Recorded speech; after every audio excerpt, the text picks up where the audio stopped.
Assalamu alaykum, hürmetlik aziz qarindoshlar. Tunaganki videolarimizni o'chirib etdik. Ovozning sifatsizligi tufaylidan 3 qatim qayta so'zlandi, o'chirildi. Tunagan nimalarni degan bo'g'aytim. Tezislarimning teshida qistilgan gaplarni bugun yodimga olamdim yo'qmi bilmayman. Aldı bilan şunu deb qo'yay, bugun 2 video nashr qilmoqchi. Uning birini faqatla YouTube'da nashr qilamiz. YouTube'dan ko'rsangiz bo'ladi. Uning mavzusi qo'rqinishning siyosiy maqsadlardagi roli. Buni YouTube'dan ko'ringlar, mutlaqo ko'ringlar, chunki bundan keyingi so'zlaydigan jiq so'zlarimizdagi ba'zi mazmunlar uningga aloqador bo'lganlik uchun uni ko'rmay u keyingisini tushunish tazi yetarli bo'lmaydi. Uningdan boshqa Aynak munbirida yeni siyosiy o'yinlar tayyorlanayotidi mavzuliq bir maqola bor. Uningga munosabatli mazmunlarni so'zlaymiz. Shunga oldin ala uningdan xabardor bo'lish uchun uni bir o'qib qo'yinglar. Keyingi videoni tuqlarimizni tushunishga foydasi bor. Uningdan boshqa 2 qatimliq istixborot operatsiyasidagi o'xshashliklar mavzuliq yana bir maqola bor. Uni o'qib qo'yinglar. Qo'rqinchli suiqasd degan bir maqola bor. Uni o'qib qo'yinglar. Bu hammasi munosabatli. Uni so'zlab o'tmasligimizning sababi ba'zilariga 2 yil, ba'zilariga 3 yil bo'lgan temalar bu. Ko'nirib ketgan temalarni yana bu yerda so'zlash kerak emas. Yangilarni so'zlab tugatmayapmiz. Undaqki uni o'qib qo'yinglar. Ana ustiga uzun bo'lganligi uchun bu Facebook sahifalarida e'lon qilishga ancha uygun kelmaydi ekan. Shuni uni bu yerda o'qimaymiz. Buni Aynak munbirdan o'qib qo'yinglar.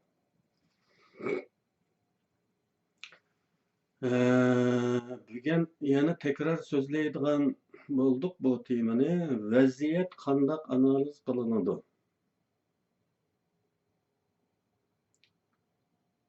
Bu yerda ko'z tutilgan vaziyat siyosiy vaziyat. Siyosiy vaziyat qanday analiz qilinadi deb tushunsak bo'ldi buni. Bu temani so'zlab qilishimiz bilasizlar, Uyg'ur xalqi ajoyib siyosiyga qiziqqandek bir xil ifodada bo'ladi. Dunyoning ishlariga aytdi, aldirash baho berib, o'zicha muloyiza qilib, xulosalarni chiqarib, go'yo bu ishning ujur-bujurlarini biladigan bir qiyofat ifodalaydigan bilimdonlik. Endi bu bilimdonlikningki nurg'un ta'tir taraflari bor. Qabul qilishga bo'lmaydigan taraflari bor. Va xato qilib boradigan taraflari bor. Endi uning hech qanday bilim qurilmasi bo'lmagan, asosi bo'lmagan, ya mantiqiy, ya aql ishlatilmagan bu xil muloyizalar. Uning uchun muloyiza qilish haqida azroq jipucha berishni to'g'ri topdim. Navbatda biz yuzlanib turgan ahvollar bu temada bir suhbat bayon qilishimni taqozo qildi. Xalqimiz ba'zi ishlarni bekma oddiy o'ylayotdi va oddiy o'ylaydi azaldan. Burungi yozmishlarimdan ko'p qatim tilga olib o'tganimdek, siyosiy taktika bo'lsin, harbiy taktika bo'lsin, yoki bir hodisa bir vaqa hargizmi tashviqot vositalari tarafidan sunilgandek emas. Bir vaqaning, bir hodisaning bizga tasvirlab berilgandan boshqa yana bir necha yuzi bo'ladi. Hech bo'lmaganda bundan boshqa yana bir yuzi bo'ladi. Bizga bu yuzi ko'rsatiladi ve bununla ishonishimiz umid qilinadi. Teşvikatның ümidi bu. Bunun ishonishimiz. Bizga ko'rsatayotgan yuzi dal ma'lum guruhning, hukmron guruhning, ma'lum davlatning yoki davlatlar guruhining va yo bir tashkilotning bizga qabul qildirishni istagan yuzidir. Dal bizga qabul qildirishni istayotgan mazmunidir. Xabaringlarda va İstanbul'da bir kech klubida portlatish voqeasi yuz bergan. Va buni Uyg'urlar qilgan bo'lishi mumkin degan faraz o'tirib chiqqan. Keyin bu o'zbek bo'lib chiqdi-ku, ana shu voqea. Bu chaqda ba'zi atalmış liderlar bu xabarning, bu ishni qilg'uchining kimligi haqidagi xabarni kutib, shuning kimligi bir aniq bo'lib ketsandan bir xotirjam bo'lsak deb kechichi uxlamay xabar kutib o'tadi deb Facebook nimada WhatsApp to'plarida shunday yozishmalarni qiladi. Xabarni kutib uxlamay o'tiryapmiz. Uyg'ur bo'lib qolmasa ekan, Uyg'ur chiqib qolmasa ekan deb Allohdan tilayapmiz.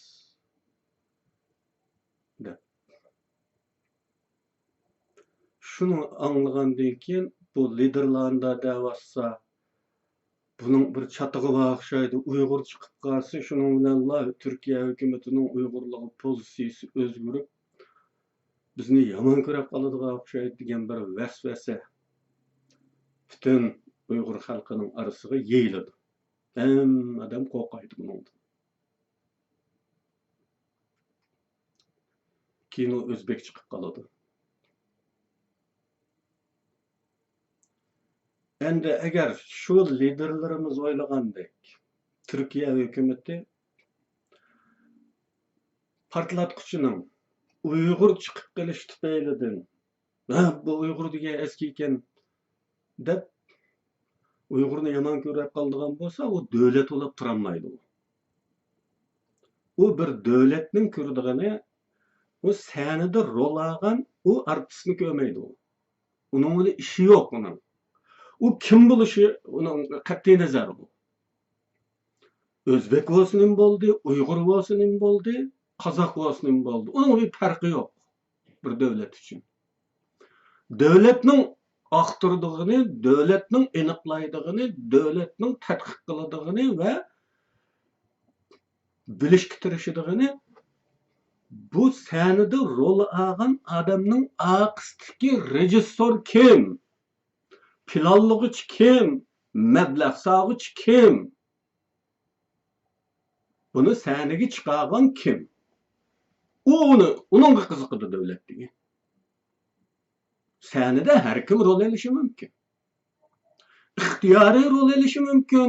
Menisi juyilib qaytadan programmalangan bo'lsa, masalan, bizning shu kunlarda Türkiye o'zi ega bo'lib, o'zi qutqizib olib, kelib Suriyaga yo'l qo'zg'agan nurg'un mujohidlar bor.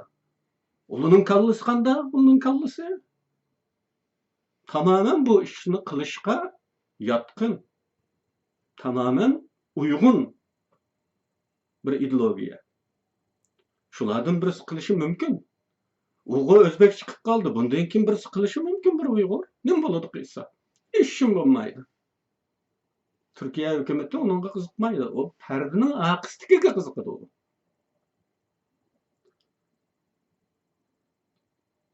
Chunki bunda hodisalar birisini yomonotlik qilish uchun, birisini satko'z uchun, boshqa bir kuchlar tarafidan tashkillanadigan bo'lganligi uchun u sahnada ko'ringan odamga qarab baho berish bu xalqning ishi bu.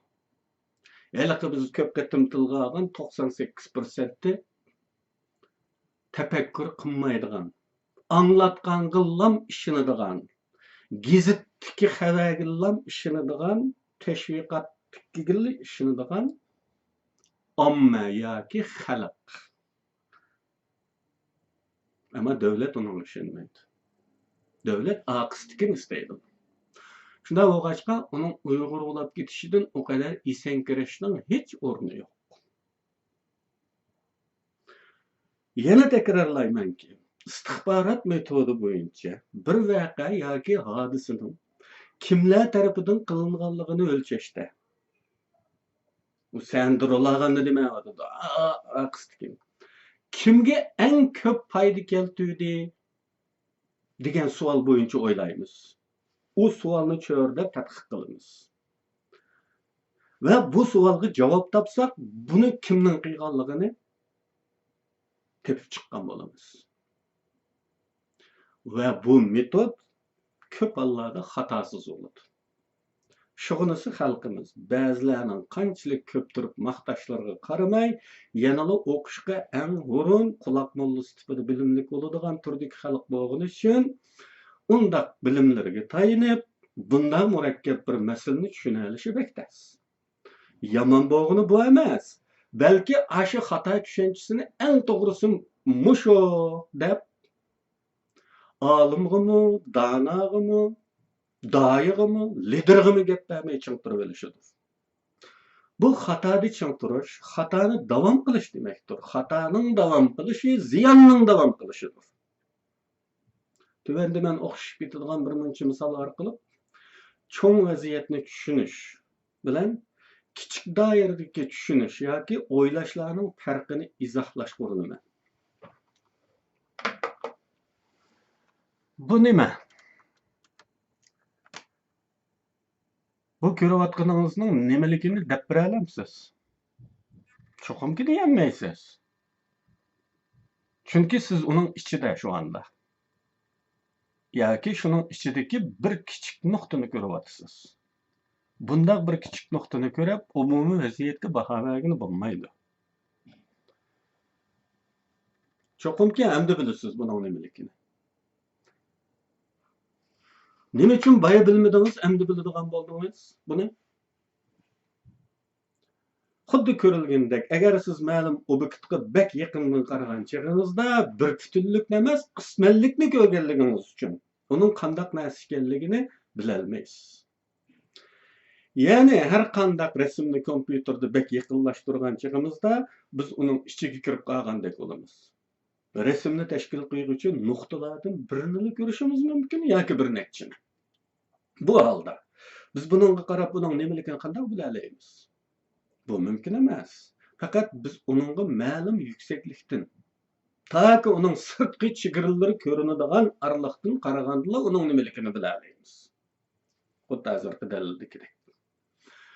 Tarixda bo'lgan ba'zi mo'jizaviy bayqashlarni bu qarashni dalillaydi. Masalan, Nazca liniyasi yasalgani necha ming yil bo'lgan bo'lsa-mu, insonlar balkim sonsiz qatim bu liniyaning ustida mengib yurgan. Ama bayqalmagan. Çünkü Nazca liniyasi bek cho'ng. İnsanlar bek kichik bo'lg'achqa liniyaning ichiga kirib qolgan. Uning tashqi chegaralari ko'rinmagan. Bu ajoyib qurilish bayqalmagan.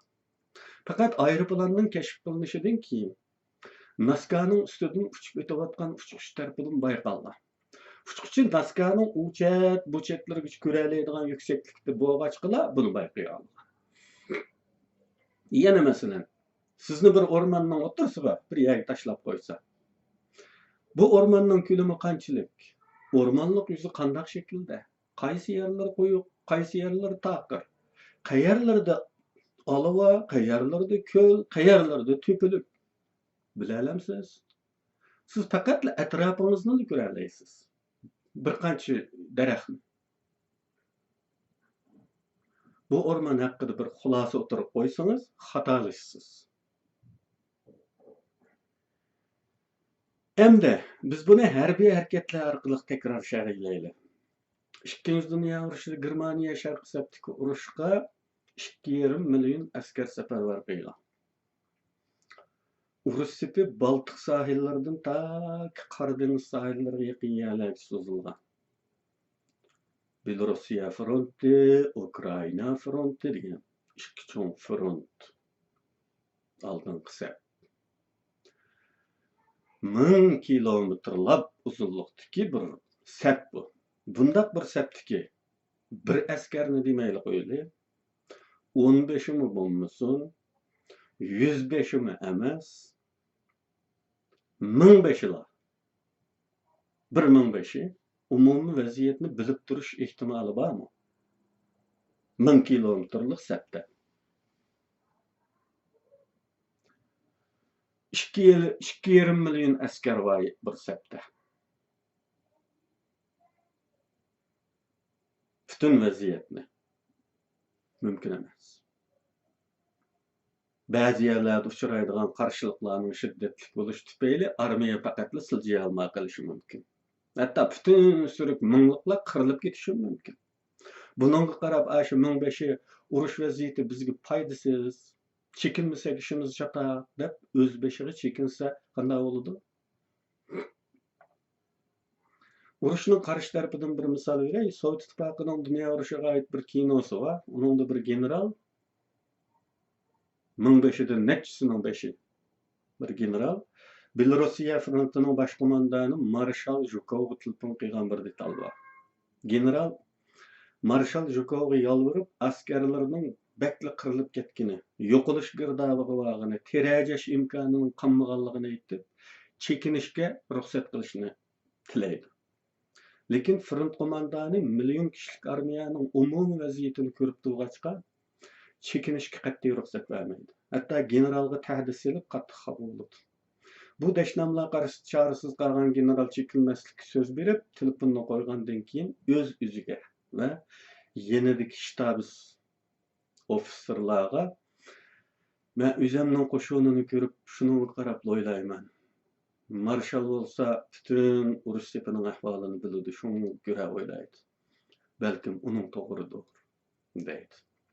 Keyingi amaliyot Zhukovning qat'iyligida bir uzoqni ko'rarlik borligini dalilladi. Chunki bunday cho'ng qo'shinning ma'lum ushaq bo'laklardagi g'alabalar umumiy vaziyatning foydali ekanligini ko'rsatmagandek, ma'lum bo'laklardagi mag'lubiyatlarmi umumiy vaziyatning yomonligidan darak bermaydi. Yana masalan, şu anda Suriyadagi o'xshamagan to'plar bor. Bir-biriga qarshi urush qilayotgan nurg'un to'plar bor. U to'plarning hammasida degidek azdir, ko'pdir Uyg'urlar bor. Endi shu to'pning birsidagi shuning ichidagi bir askar Uyg'ur umumiy vaziyat haqida bir gap qilsa, muloyiza e'lon qilsa deylik. To'g'ri chiqamdi shu. O yüzünün topudan başkını bilmeydi o. Körenmeydi. Onda imkanı yok. Ve yüzününkine en doğrusu dep hesaplaydı. Çünkü o yüzünün komandırının yaki emirinin tebliğlerini, teşvikatını anlaydı. Karısı şu kadar doğru. Gap buluşu mümkün emas. Demek karşı tarafının hata. Ama şununla qarablı baha çıkarsa çokum hata oldu. Çünkü o dünyanı bulavatkan işlerden bir hava, oturuşarak bulavatkan işlerden tekimi bir hava, hatta karşısındakinin ahvalını enik bilmeydiğen tursa. Qanday qilib bu xulasını çıkara alaydı? Qanday baha vereleydi bu işleri? Mümkün emas. Bizning tariximizni neysak, yaqinqi zaman tarix tilga ilinsa, ichida aslindigan qismatlarimiz xili bor. Kashki shu milliy armiya Manas bo'yida saqlab yetishni rad qilib, Urumchiga qarab ilgirlagan bo'lsa. Kashki janubga yo'langan Sopaxum polki chekinishni rad qilib, Qashqarga qarab ilgirlagan bo'lsa. Degandeklarni bek ko'p anglaymiz. Hatta o'zimizmi bilarman ko'rinish ishtiyoqi bilan bu paranglarga ovoz qo'shib, Özümüzce gep qetiştirişimiz. Milliy armiyaning jangovarligida gap yo'q. Gomindangni yengib Urumchini ozod qila oladi. Ammo bu kichik doiradagi kurash bo'lib, o'ylab ko'rishga tegishli birmuncha taraf nazardan saqit qilingan. Milliy armiyaning Gomindan qo'shinlarini ustun shijoat bilan besib tushishlari vaqtlik hodisa edi.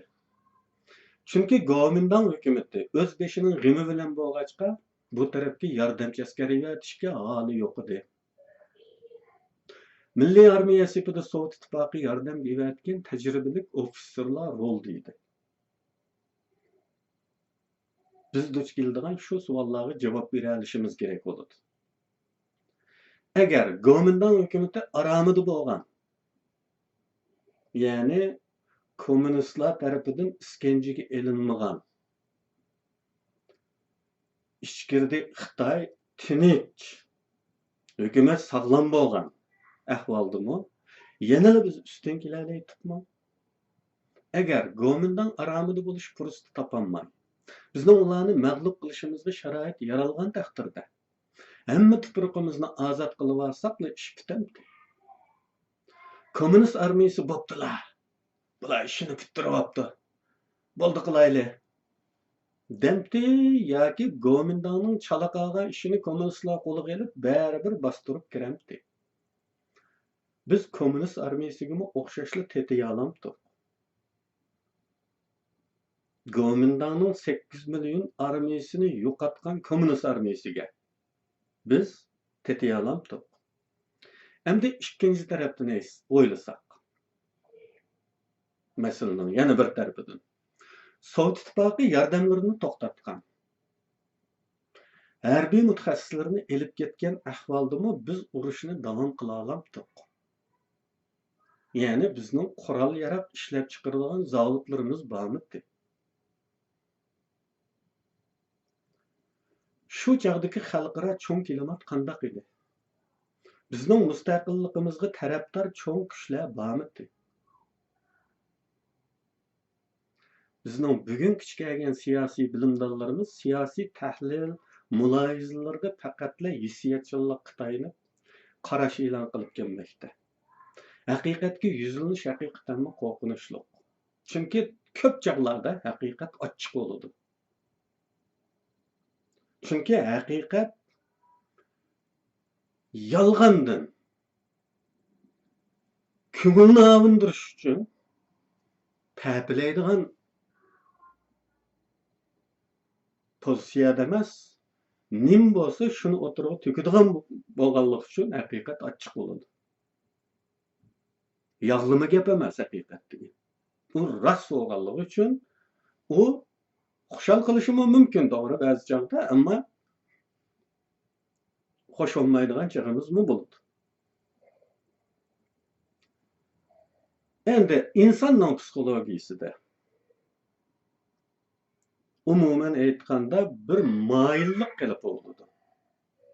Buni so'zladik deb o'ylasam so'zlamagan o'xshaymiz. Bir moyillik qilib bo'ladi insonning psixologiyasida. İnsan o'zi arzu qilgan xabarni, arzu qilgan xulosani, arzu qilgan oqibat, arzu qilgan natijani anglashga xushtor bo'ladi va uni tezlik qabul qiladi. O'zi anglashni xohlamaydiganni rad qilishga aran turadi. Mumkin qadar uni yolg'onga chiqsa ekan degan bir umid bilan qabul qilg'ili unmaydi. Bu Uyg'urlarda texnik ig'irdi. Masalan, ato'gan Xitoylar ag'dirlarmish desa hammaylar qo'shilib ketamiz. Munofiqlardan boshqa. Biz buni mantiqiga tayanadigan yeri qaysi buni? Aqlga uyg'un yeri qaysi buni? Tarixga va xalqaro kuch nuqtalarining munosabatlariga, davlatlar munosabatlariga uyg'un keladigan yeri qaysi bu xabarning? Uni hech o'ylab boqmaymiz. Anınga biz anlaştık kuşlar olganlığımız için onunla derhal işinimiz. Ammo haqiqatga yuzlanmay bo'lmaydi. Qachonda bo'lmasin beshimizga keladigan ishlarni xiyolparastlik bilan kelmaydigan shaklda silliqlashtirishning rasmiy qo'lga olishimiz, hissiyot bilan emas, aqlan fikr qilishimizni taqozo qiladi. Biz xohlamasaqmi beshimizga qora kunlar kelyotidi. Bundan keyin texmi og'ir kunlar keladi. Shu masalalarga jiroqni ko'rarlik bilan muomala qilishimizga to'g'ri keladi. Navbatda Suriyada urushda ishtirok qilayotgan Uyg'urlar, ularning tarafdorlari, ular yeyayotgan qo'rqinchli ideologiyalik zaharlar o'tirdi. Bu zaharlar xalqimiz eng jondan aziz ko'radigan e'tiqod chumpardisiga o'ralg'achqa eziqtirish kuchi intayin zo'r bo'lmoqda. Bu yerda bo'layotgan urush bizning kishilarimiz o'ylagandek zolimning zulmidan portlab chiqqan urush bo'lmasdan, ssenariysi sirtkilar tarafidan yozilgan bir o'yindan iborat. Bu yerda qandaqdir Asad hukumatini ag'dirib boshqa bir hukumat qurish yoki Asadni saqlab qolish degandek maqsadlar yo'q. Senariya avtorlarining istiki bu yerdagi qalaymaqonchilikning davom qilishi. Ya'ni bu yaqin kelgusi uchun maqsad urush davom qilsa bo'ladi. Kimning kimni yengishi, kimning kimga ustun kelishi u muhim emas. Bu yerda qalaymaqonchilik, odam o'lish, yaralanish, fojia, vayronchilik davom qilsa bo'ladi. Kimning g'alaba qilishi yoki kimning mag'lub bo'lishi keyingi masala. Unimi ssenaristlar belgilaydi. Ummu ssenariyaning oxirisi qanday tushgan bo'lsa, bu o'yin qanday oyoqlashadigan tarzda yozilgan bo'lsa, ashta oyoqlashadi bu. Kimning g'alaba qilishi yoki kimning mag'lub bo'lishi bugun bizning muloyizachilarimiz o'ylagan shaklda bo'lishi noto'g'ri. Tar doiradagi foydalarning qanchalik bo'lishidan qat'iy nazar, bu yerda musulmonlarning manfaatiga foydali bo'layotgan hech ish yo'q. Bunga ishonish lozim birinchidan.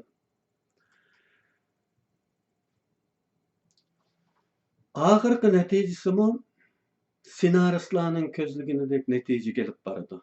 Bu sahnada rol olayotganlar faqat belgilangan rolni oladi. Rol oyoqlashgandan keyin sahnadan tushishi chiroqning o'chishi qadar tiz va tuyuqsiz bo'ladi. U vaqt kelganda nim bo'lib, nima tutdi deb hanqiyiblik qilishdan boshqasi qo'ldan kelmaydi. Demak, sapda o'rin olgan qarindoshlarimiz yoki ularning sirtdan ha-hu deyishib beradigan ham fikrlari bu yerdagi vaziyatni qanday tushunyotidi? Qanchalik o'qigan, qanchalik siyosiy savod va qanchalik istixborot savodi va qanchalik davlatchilik engi va qanchalik diplomatiya savodi va davlatlararo munosabatni, xalqaro munosabatlarni, kuch nuqtalarining tepishishlerini, dunyodagi manfaat talashlarining markazlarini, bu manfaatlarning nima ekanligini tushunamdi bular. Natayin. Tamamen hissiyotga tayanib tushunyotdi. Birinchidan ular o'ylayotgandek bu yerdagi urushning jihad deb atalishi uchun aniq bo'lgan ikki saf bo'lishi lozim. Ya'ni diniy kimligi aniq bo'lgan ikki saf bo'lgan vaqtida va bu ikki safning bir tarafi musulmonlar bo'lgan vaqtida andin bu jihad bo'ladi. Musulmonlarning qarshisidagilar islom dushmanlari, dinsizlar bo'lishi kerak. Jihadning sharti bu. Yaqinda bir xo'sh xabar qilib, bizning islomchilarimizning ikki pozitsiyani ishg'ol qilganligini aytibdi. Va texnik ko'p nusrat qazanishga duo qilibdi. Ammo biz so'raymizki, qarshisidagi kim? Kimdan tortib olibdi bu ikki pozitsiyani? Xitoydan emas. O'zlari yomon ko'radigan va doim to'xtamay tillaydigan demokratchilardan emas. Chunki u yerda demokratchilar yo'q. Ular talab turib tomosha ko'ryapti va planni tuzib turyapti, sizlar o'ynayapsizlar. Qarindoshlarim. U qarash tarafdagisi o'xshashli musulmon. Yoki u topning asosiy qismi musulmon. Agar har ikki tarafda musulmonlar bo'lgan bo'lsa, bundaq urush fitna urushi deyiladi. Bu islomdagi atalg'isi. Huquq, manfaat, obro'y uchun musulmonlar o'zaro urushsa, bu urush fitna urushi deyiladi. Hergizmi jihad deyilmaydi. Suriyada taraflarning hech birining diniy sifati ro'shan ayrımlıqqa ega emas. Faqat Uyg'ur qarindoshlarimizning o'zini deydigan bo'lsak, hamma toplarda Uyg'urlar azdir ko'pdir bor. Natijada bu Uyg'urlar qarshidagi qarindoshlariga qartib o'qatadi. Bu qanday jihad bo'ldi bu? Her bir topning beshidagilar qarshisidagilarni kafir deb tushuntirayotgan. Faqat o'zlarini haqiqiy islomchilar deb sifatlayotgan bo'lsa, biz bundaq vaziyatdagi urushni qanday jihad deyamiz? Her top o'ziga eng to'g'ri yo'ldagi musulmon. Bundaq chigishlik ichidagi sap e'tiqodli qarindoshlarimizning niyatiga ko'ra savobidan hech nima kamaytirilmaydigan bo'lishi qaramay tushunishi xato. Shundaqla ular o'rmonning ichida turib, bu o'rmonning umumiy ko'lami va shakli haqida qanday baho beradi? Uning ustiga bu qarindoshlarimiz deb o'tganimizdek birinchi uchrashgan tabliğchining deganlarini qabul qilgan va shuni birdan bir to'g'ri yo'l deb bilgan va qabul qilgan bilimsiz insonlardir. Bu yaqin o'tmishimizda takrorlangan bir qismat edi. Dam o'sha bugungi ish 20 yil oraliq bilan takrorlanyapti. 97-yildan 2000-yilgacha bo'lgan araliqda Afg'onistonda Taliban saflariga qatilib olgan Uyg'urlar kallasiga quyilgan tabliğlar tufaylidan Şimal ittifoqidagilarni, ya'ni Abdurashid Do'stum qatorliq o'zbek, tojik, pashto aralash shimaldagi topni kafir deydi va ular qarshi urushni jihad deb bilishadi. Ba'zi bolalar oldingi safda bo'lganida namoz vaqti bo'lib qolsa, etishmalar to'xtab, har ikki tarafdan azan ovozi anglanganda hayron bo'lib, u tarafdan mazan ovozi kelyotadi-ku deyishganida ularning atalmış olim amirlari tog'dan tushgan chog'ingda har ikki tarafdan azan ovozi angladim deydigan bo'lsang, beshingga ogoh bo'l. Bu sening aqling yetadigan ish emas deb qo'rqitgan. Chunki texi oldingi hisobga kelmaganlarni davomli aldash uchun bu ahvolni maxfiy tutmasi bo'lmaydi. Bugun Suriyada takrorlanayotgan ahvol yana shu. Fitna urushi jihad deb anlatilmoqda. Bu safdagilar sodda, sap e'tiqoddagi bolalar. Ularda gunoh yo'q, aldangan. Biroq ularni aldanyapsan desam xafa bo'ladi. Chunki ular o'zlaricha eng to'g'ri yo'lda, islomni eng to'g'ri tushungan, eng to'g'ri tatbiq qilayotgan mujohidlar, ular tuzitish berganlar xato yo'lda. Demokratiya, tog'ut. Ular bu ahvollarni bilishni shuncha oddiy chaqlaydi. Qo'saqdiki ulmachmini hisoblashmay, tafakkur ufuqlarining kengligi bilan hisoblashmay, hayotida 4 kitob o'qib boqmay, shundaqli siyosiy bo'lgan bir bichoralardir. Ularning tashqarida turib olib yoki tor dunyosida tarafdorlik qiladigan ham fikrlar bu cho'ng rasmni nima deb tushunadi? Bu cho'ng rasm degan bir atalg'u bor, bu boshqa hamma tillarda qo'llaniladi ekan, Uyg'urchada hozirgacha qo'llanilmadi bu cho'ng rasm degan. Cho'ng rasm degan bir atalg'u bu. Bu haqiqatan demi yo'g'on bishtamni bishagan bir rasm emas bu. Agar bu gap bir millat to'g'risida ketayotgan bu chaqda cho'ng rasm desak, shu millatning hammasini bildiradi. Ya'ni rasmlarni bu rasmni barliqqa keltirgan bo'laklar bo'ladi, chikitlar. Mana kompyuterda chikitlardan tarkib topadi bu. Ash chikitlar har bir Uyg'ur masalan. Bu chikitlarning umumiysidan terkip tapkan bir dani çoğun resim Uygur degan bu millet. Eğer bu bir devlet hakkıda bulavatkan vaxtıda çoğun resim değilse bu şu bir bütün devletini bildirdi. Biz bir yerde çoğun resim dep tilgalavatkan bu çoğun resim otur şarkını bildirdi. Yani muşunda bundan kim bu çoğun resim deyilgen vaxtıda muşunda düşünsanlı buldu bunu. Bu çoğun resimni nime dep düşünüvatıdı? Nimege asasen düşünüdü? Sürüştürüp gelse bir mollanın düşündürüşüdün başka nersi bilmeydi, izlenmeydi ama hiç kimni egzaç olmaydı. Ulağı bir rejini düşündürmen deyiş, xuddi yesli balısıga atom fizikistin ders berimen dep avar bolgan gılla beraber. Şu 20 yılının aldıdaki tarixinin şu tekrarlanışıda bugünküler davatgandek milletlisi bolmaydı, şu vaqtımı vatanlisi bolmaydı, şehit olmaydı vatanda bolsun, mustaqillik deyişkin bolmaydı. Aşılımı Xitayni qoyap durup ketkiçi demokratçı dillaydı. Bu okşaş bu bir qalipten çıqqanlığı men dep bildiripdi bunu. Yani bu Xitay sağan bir halala bu. Sepni parçalaş üçün. Bundaq deyiş yani ularni bilimsiz deyişimiz ularning hali köp narsa biladigandek qanoat kelib qolgan ko'ngillar uchun albatta g'ir keladi. Men bir söhbetde dedim ya bundan keyin deydiganimning ichidami aytavur bir selishtirma bor.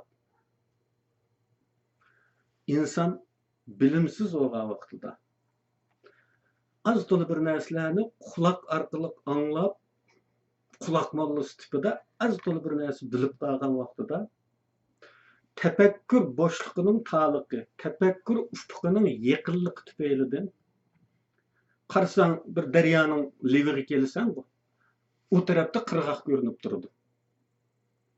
Go'yo bilimning cheki. Ya bizni hali birni bilib tuqmana ayni ekan-ku buning oxirisi deydigan bir qanoat hosil bo'lib qoladi bilimsiz odamlar. Bilimlik adamlarning tefekkür ufqi kengayib ketganligi uchun go'yo cheksiz ketgan bir okeanning qirg'oqi turgandek bo'ladi. U tarafda unga qirg'oq ko'rinmaydi, yana bir qirg'oq ko'rinmaydi. Shunda o'g'achqa bilimlik odamlar o'zini bichora his qilib qoladi. Yani o'rganishga tegishlik o qadar cheksiz narsa borki dunyoda. Tag'i hech narsa bilmabdiman degan bir xiyolga qapiladi. Ve bu tüpeylidən üzünü tulumu bichara, aciz, hech nim bilmaydigan his qiladi. Bilimliklar. Bilimsizlarninki tefekkür ufqi naydi yaqin. Qarasa har tarafdan qirg'oq ko'rinib turgan ekan, zaten men yaqinlashib qoptiman, chekiga yetgan azli qoptiman deb o'ylab qolamdiki, anda xudini bilmay qoladigan ish bor. Bu bilimlik bilan bilimsizning farqi bu yerda. Bir siyasi oyununu düşünür. Bu qarindoshlarimiz, bu sabiy bolalar o'ylagandek. Aşında asan bo'lsa, bugun dunyo musulmonlarining ahvoli bunda bo'lmagan bo'ladi. Reallik ko'z oldimizda qarindoshlar. Qarangli dunyoga. Dunyoning nerede bo'lmasin musulmon tuproqlarda temizsizlik, qon, ko'z yoshi, musibat. Birleri bizni o'ynayotadi. Qo'lda o'ltiryotadi, bir-birimizga urush qilyotadi, bir-birimizga qirdiryotadi. Agar biz ashunda bilib ketgan bo'lsak, biz bu o'yinga o'yinchi bo'lmaydik, biz mo rejissor bo'lib xalqni o'yinga solibdik. Bu reallikni ko'mak, tonimak va e'tirof qilmoq lozim qarindoshlar. Bulardan bir dars olmay, bilimdonlik qilaversak, qachon aqlimizga kelamiz? Xuddi bugun bo'layotgandek gaplar ana shu yaqin kechmishimizdan bo'lgan. Vatan deb o'lsang shehid olmaysan. Millat deb o'lsang shehid olmaysan. Mustaqillik deb o'lsang shehid olmaysan. Demokrat tag'ut falan. Xitoy deb tillaydigan bir og'iz gap yo'q. Tashviqot lentillari bor bularning saqlab qo'yganlar bo'lishi mumkin. Bir og'iz Xitoy tillagan gap yo'q. Ya g'arbni tillaydi, Uningdan qalsınlar Uyghur ziyolilarini qirib tashlash kerak deydi. Mushunda tashviqotni qilgan. Xuddi bugun aynisi takrorlanyapti. Agar buningga javob topmoqchi bo'lsanglar, Aynak nomli kitobim bor. 98-yil nashr qilingan. Aşçağdaki ahvallarga javob berilgan. Shu kitobni o'qisanglar, javob topa olasizlar. Xuddi yer sharida yashamayotgandek, boshqa planetdan kelib qolgandek, u qadar unda gaplarni qilganki bular. Odamning aqli qabul qilmaydi. Vaziyat analizi, siyosiy analiz unda asos emas. Buning uchun nurg'un ilm turlaridan umumiy tushuncha bo'lish lozim. Munosabatlik ilmlarning hammasidan bir umumiy tushuncha, ya'ni genel bilgi bo'lish lozim. Shuning ichida siyosat, istixborot, taktika, strategiya deganlardan chunqur bilimga bo'lish lozim. Davlatlar munosabati, diplomatiya, shundaqla diplomatiya neyranlari, istixborot o'yinlari, dunyoning siyosat tarixi, siyosat tarixida o'ynalgan turli o'yinlar, o'yinlarning pardaqisi, bularni bilish lozim. Shuni bilgan vaqtimizda tarix takarrur etadi degan bir qarash bo'ladi dunyoda. Tarixda doim bir takrorlanish bo'ladi. Ya'ni tarix aynisi takrorlanmaydi. O'xshib ketadigan bir ish keyin yana yuz beradi. Xuddi 20 yilning oldidagi ish bugun bo'ladi biz uchun shunga o'xshash. Biz oldinqisidan xabarimiz bo'lgan vaqtida endi keyingisiga obdan baho bera olamiz. Mushunda bir yurish savat bilim asosi bo'lgan vaqtida endin bu muloyizani qilg'ili, endin bu bo'layotgan ishlarni, hodisalarni tushungani bo'ladi. Shunisi kitob o'qishni yaxshi ko'rmaydigan xalqimiz ichida muloyizchilar shu qadar ko'pki, eyvalloh deb ketgidek. Rasululloh bir hadisda sahobalariga: agar sizlar men bilganni bilgan bo'lsanglar, oz kulatdinglar, ko'p yig'laytinglar degan edi. Bizning bilimdan ko'rinayotgan nodon bolalarimizning hijib ketishlari ana shu bilmaslikning zaminida yetishgan ziyonli o'tdan boshqa narsa emas. Agar bilgan bo'lsa edi, u hijib ketmaydi, yig'laydi. Ko'pchilikka rahmat.